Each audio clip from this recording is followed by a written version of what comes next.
if you have diesel fuel, it goes all the way, and you can even come a piece of the way back before you have to reload. And with diesel, the truck gets lighter because you're using up the fuel. With the electric, it stays at a heavy weight. An electric truck is 2.5 times heavier than what we would call our traditional trucks. And a man from a company said to me, you know, sir, I've been buying trucks. For 50 years I've been buying them, and every single year they got better and bigger and stronger and more powerful and more efficient, more fuel efficient. And now we build apartments in the truck, sir, and you would be proud to stay in those apartments. And then I say, I don't know if I would. But I know exactly what he meant. Those big, he said, it's incredible, the trucks. I said, who builds the best truck? He didn't tell me. He said, they all do. You have 4 companies, 5 companies. They all do, sir. They build great ones. He said, but for 50 years, they got better. Every year, I started off with 1 truck. I said, how many trucks do you have now? 27,000. I said, 27,000, and all big ones. He's the biggest. This is the biggest. He said, for 50 years I've been buying, and every single year they got better, more efficient, stronger.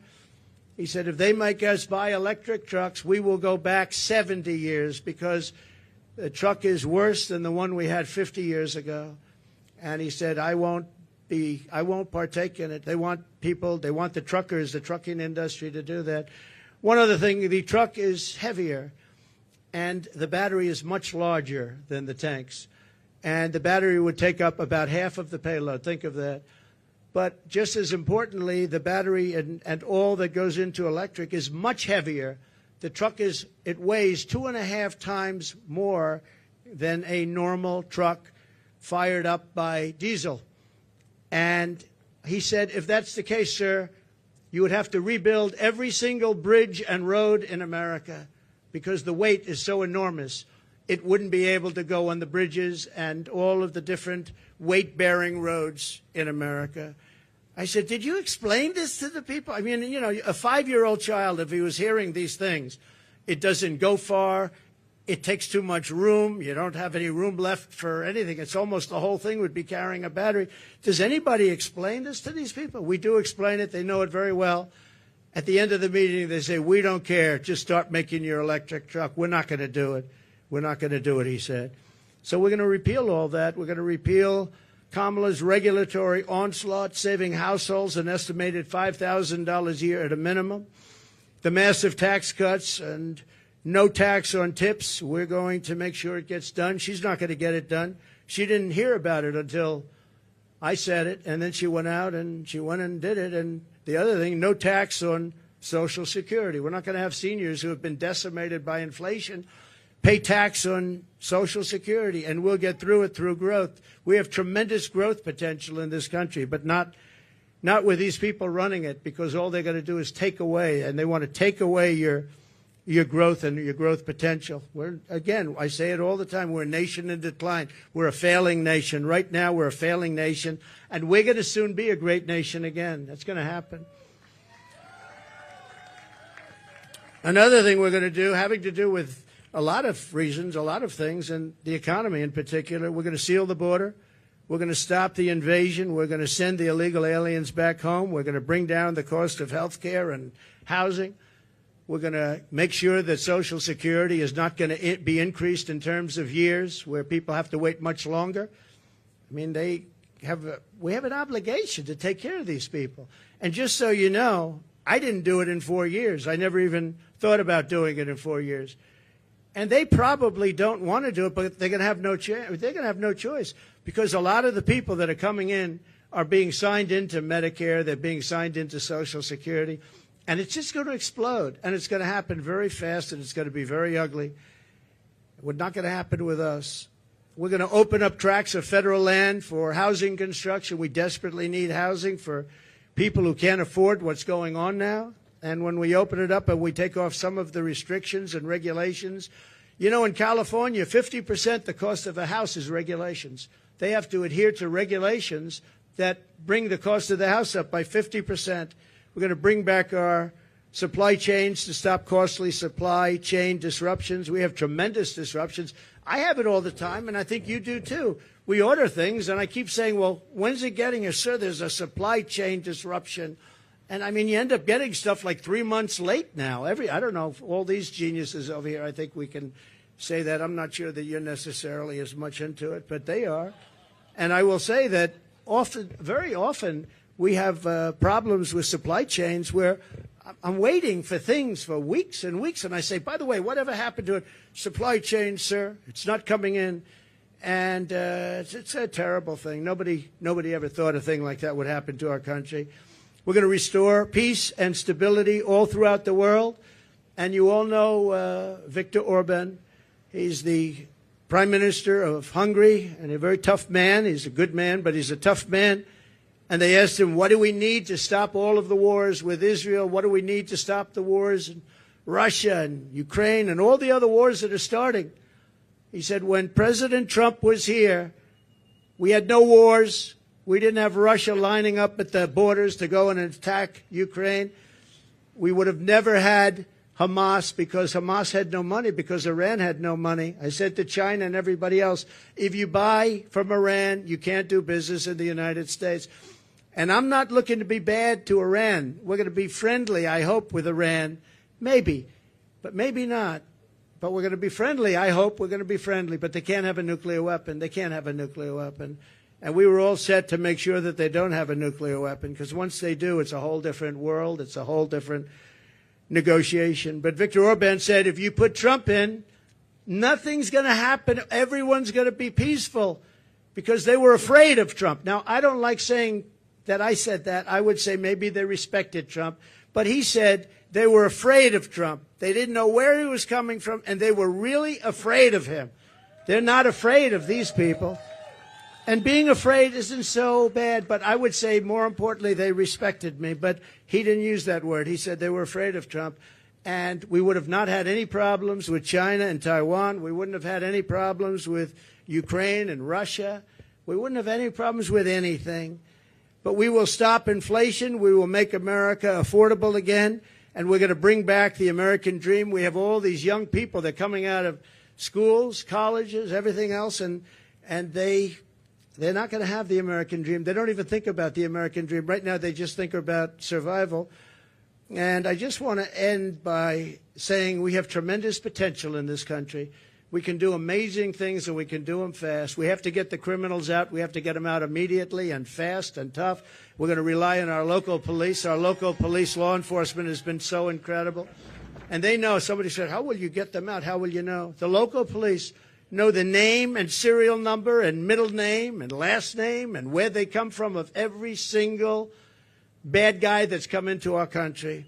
And we're going to rely on local police, and we're going to make sure that they have immunity from prosecution, because, frankly, our police are treated horribly. They're not allowed to do their job. You know that better than anybody. They're not allowed to do their job. If they were allowed to do their job, we wouldn't have cities that have crime rates. You look at Chicago.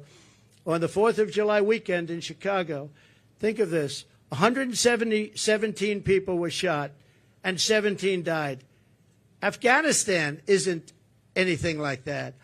And speaking of Afghanistan, the single most embarrassing day in the history of our country. And yesterday I saw they gave $85 billion worth of brand new military equipment that I rebuilt the military. So this was equipment that to a large extent I bought, but brand new. And they had a parade yesterday, a beautiful parade. We were going to get out with dignity and strength. We were there for 21 years. And we were going to keep Bagram because it's 1 hour away. Bagram is this massive Air Force base that I visited. It's a massive base. And we were going to keep it because it's 1 hour, not because of Afghanistan, but because it's 1 hour away from where China makes its nuclear weapons. And they were showing it off yesterday, but the fact is that China now controls Bagram. China, can you imagine that? And we left. We were going to stay there. We were going to keep it. We were going to get out with dignity, strength. We were going to take our soldiers out last, not first. We took our soldiers out first. I dealt with Abdul, and he's still the leader. Strong man, smart man. But he understood that if he did anything, because we were losing a lot of people to the snipers, and under Obama, it was terrible. It was brutal. They'd be walking around and just get shot, and that was the end of them. Our people, and other people too, civilians. And I let him know that if you do that, We're going to hit you so hard like you've never been hit before. But why, he said, do you send me a picture of my home? Why? Why do you send me a picture of my home? I said, you'll have to figure that one out later. But I said, we're going to have to hit you people so hard like we've never hit anybody. And he understood, and he said, yes, Your Excellency, I understand. He called me Your Excellency. I wonder if he calls that to Biden. I doubt it, right? But he understood that, and he respected us. And for 18 months, not one American soldier was killed. Not one.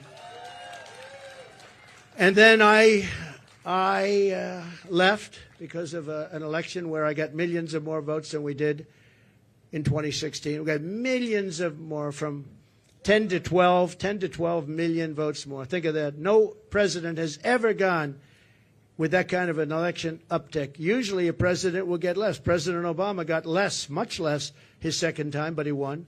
But he got much less. We got 10 to 12 million votes more, and that's not including other votes that we can talk about at another day. But this is their votes, 10 to 12 million more. And we left, and that's when all the problems started. We didn't have these problems. We would have never had a problem with Abdul. We would have never had a problem with anybody, frankly. And I'd have to say, you're looking at things behind me. They did a nice job. Wow, I haven't gotten to see. That's good. I don't like the tags very much. Look at that, up 46% eggs. Wow, up 65%.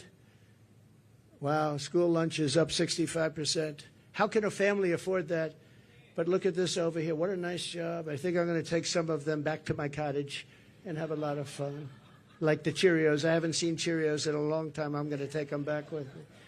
Bacon is through the roof. They're all through the roof. The milk, everything is bad. And we're going to straighten it out. We're going to bring prices way down, and we'll get it done fast. And with her, it's just talk. She's a radical left San Francisco person who destroyed the place.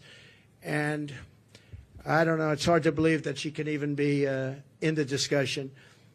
They had a group of 12 people that she was considering, and they put her name in there, and they marked them, who were the best and who were the worst. And she was actually rated the worst of the 12. They had 12 plus her, 13 people, and they rated her the worst.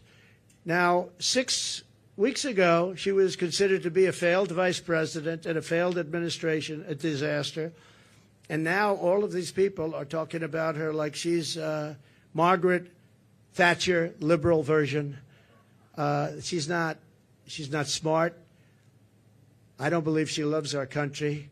And we cannot have our country destroyed, because once that happens, it'll never be able to come back. Okay? If you'd like, we can ask a few questions. President, it's been reported that you recently spoke with Prime Minister Netanyahu, maybe as recently as yesterday. Can you clarify when the last time was you talked to him, and what advice, if any, you're giving him about a ceasefire, about ending this war? The last time I saw him was at Mar-a-Lago, and he came with his wife and a large group of people. And we had a very good relationship with him and with Israel. Again, this would never have happened. October 7th would have never happened, would have never, ever happened. And he asked for the meeting. We had the meeting. It was about 2 hours, 2.5 hours long. And I expect I might be talking to him, but I haven't since then. No. Did you encourage him not to take a ceasefire deal? Did you give him any advice about ending the war? No, he knows what he's doing. I did encourage him to get this over with. You want to get it over with. It has to get over with fast.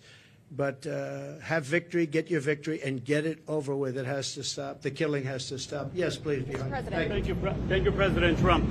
You've spoken very passionately about how God saved your life. And I'm wondering, have you put much thought into why God saved your life? As in, for what purpose has he been shielding and protecting you? So, I don't know if you heard the question. You've spoken about God saving your life. That I've spoken passionately about it. And something happened, because that was a miracle. I never looked that way. The audience was massive, and it was in front of me. I never have that particular graph. That was a graph on, as you all know now, that it's very, I think everyone knows it very well, but it showed the great numbers on illegal immigration. It was the lowest point we've ever had. And it was one that I use less than 20% of the time. It's always at the end of the speech, not at the beginning of the speech. And it's always on the left side, not the right side. And yet, for some reason, I called it. It's not on a teleprompter. I do things largely without a teleprompter, frankly, because it's hard to hold an audience if you're going to go for an hour and a half or 2 hours reading a script. And I just talked about it, and I moved to my right, turned sharply to my right, ping. And if I didn't do that, I'm not here with you. So, yeah, God has something to do with it. It's a miracle, and God had something to do with it. And maybe it's we want to save the world. This world is going down. This world is going down. So it could be. But I believe that. I believe that. My sons are very good shooters. They're like scratch golfers, better, relatively speaking, with shooters, great shooters. And Eric and Don both told me from 130 yards. I said, well, that's pretty far away, isn't it? They said, no, that's like a 1-foot putt with, weapons like the one being used. Plus, he was a good shooter.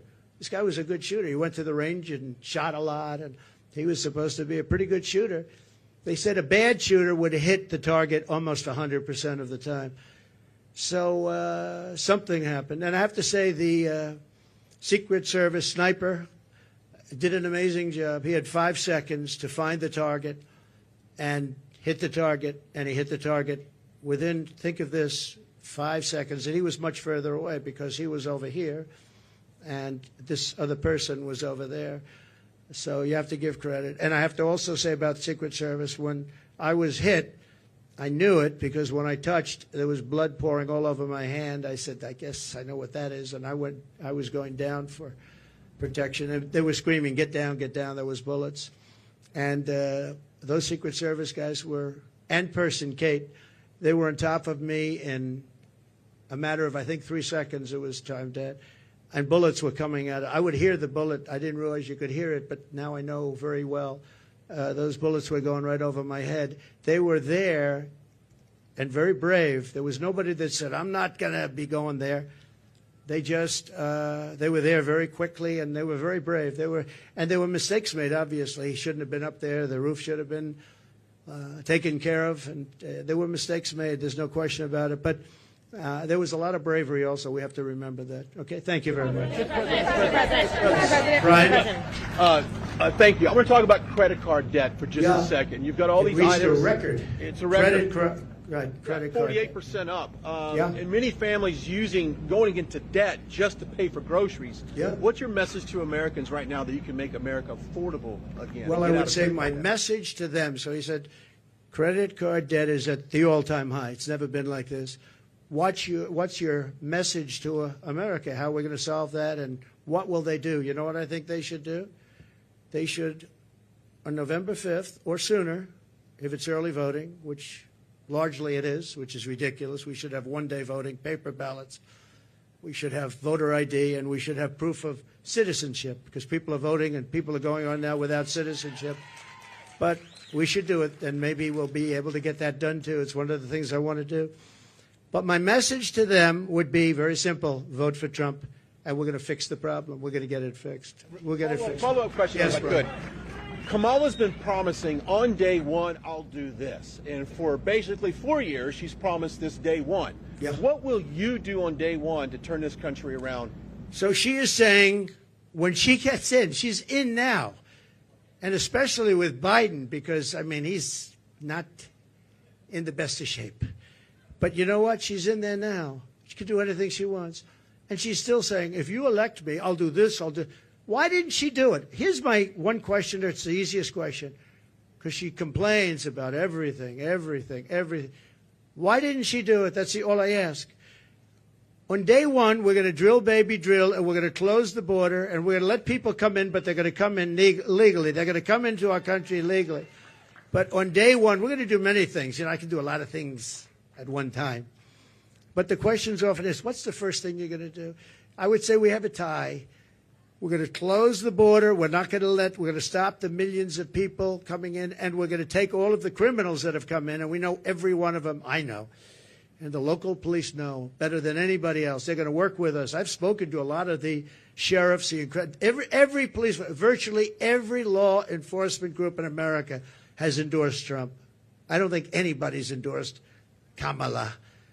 Not one. I don't think anybody's endorsed them. And you know that better than anybody. In Florida, all over California. They've endorsed me. We have the relationship I have with law enforcement. And these are great people and people that we have to really cherish and respect and let them do their job and protect them. And you'll always have a bad apple in everything. You have bad apples as reporters. That I can tell you many. I'd say about 80%. But you're always going to have bad apples. But you have very, very few when you look at it. Very, very few. You have to let them do their job. You have to protect them. But basically, we're going to drill, baby, drill. We're going to get the energy prices down almost immediately, and we're going to close the border, and we're going to get the crooked ones out, the bad ones out, and we're going to let a lot of people come in because we need more people, especially with AI coming and all of the different things, and the farmers need, everybody needs. But we're going to make sure that they're not murderers, killers, drug dealers, and the kind of people that we have largely coming in right now. Okay? Mr. President, many of your allies who want you to win in November say your current strategy isn't working, that you need to stop with the personal attacks on Kamala Harris and deliver a more disciplined message. Do you agree? And also, you added more people to your campaign today. Yeah. Is that a sign of a shifting strategy? No, I think it's a sign of we want to close it out. We have great people. Susie is fantastic, as you know, and Chris is fantastic. They're leading it. Corey Lewandowski's coming in. He'll be, personal envoy, or he'll be at some level. They're going to be, they're doing a great job. Look, we've taken, with all of the abuse we've taken from the fake news media, all of this horrific abuse we take, and all I want to do is make the country good. All I want to do is have strong borders and good education. We want to have choice for education. So important. So many different things. You would think it would be the other way. We rebuilt the military. We did so many great things. But that's the way it's been for Republicans, and I guess more so for me than anybody in history, and that's okay, because we're leading in the polls. For the most part, we're leading in the polls. We were leading Biden by a lot. We're leading now, but I think when she's exposed, I think we're going to beat her by a lot more than we would have beaten Biden by, because he had a little group of people that have been voting for him for a long time. She doesn't have that. People don't know who she is. As far as the personal attacks, her because of what she's done to the country. I'm very angry at her that she'd weaponized the justice system against me and other people. Very angry at her. I think I'm entitled to personal attacks. I don't have a lot of respect for her. I don't have a lot of respect for her intelligence, and I think she'll be a terrible president. And I think it's very important that we win. And whether the personal attacks are good, bad, I mean, she certainly attacks me personally. She actually called me weird. He's weird. It was just a soundbite. And she called J.D. and I weird. He's not weird. He was a great student at Yale. He went to Ohio State, graduated in 2 years, at the top of his class, and all of these different things. And we have this guy that's running a very failed state, who's had a terrible career. I mean, you have him saying they're weird. No, he's a weird guy. And she's weird in her policy. Who wouldn't want to have strong borders? Who doesn't want to have lower taxes? All my life I've watched as politicians campaigned, and I've always been on, for the most part, on the other side, on the side that these people are on. And they always talked about, we're going to reduce taxes. This is the only campaign I've ever heard where they're saying, we're going to increase your taxes. And then people say they're going to vote for him? I don't know. So I don't think so. I don't think people know who she is yet. Because really people didn't know. You can ask the man on the street. I saw it on one of the shows today. They asked the man on the street, what's the last name of Kamala? Nobody knew. It's Harris. Nobody knew the last name. I don't even use it because nobody knows who I'm talking about.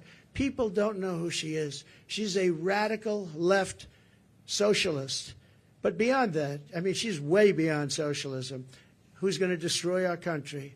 And when they find out, I think you're going to see something. But right now, even not knowing her, and with all of the cover of Time magazine, they didn't put a picture. They got a great artist to do it. What was that all about? What was that all about? The whole thing is crazy. I just want to win for the country. Some people say, oh, why don't you be nice? But they're not nice to me. They want to put me in prison, just so you understand. They tell me I should be nice. They want to put me in prison. It's never happened before in the history of our country. I did nothing wrong. I have crooked judges. I have crooked prosecutors. And they're all Democrats, all Democrat areas, other than in Florida where you had a brilliant judge who ruled in my favor. I won the case, the documents case, won it in its entirety. And Jack Smith, deranged Jack Smith, suffered a defeat. But in New York City, everything's clubhouse, everything. I know it very well. I grew up there. I know it very well. And we have a very crooked system. And it's one of the reasons that New York is dying. Nobody wants to come in. No companies want to come in because the courtroom system is so corrupt, both at a federal level and at a state level and a city level. And they put you into an area where you have 3% Republican vote. It's all a rigged deal, just like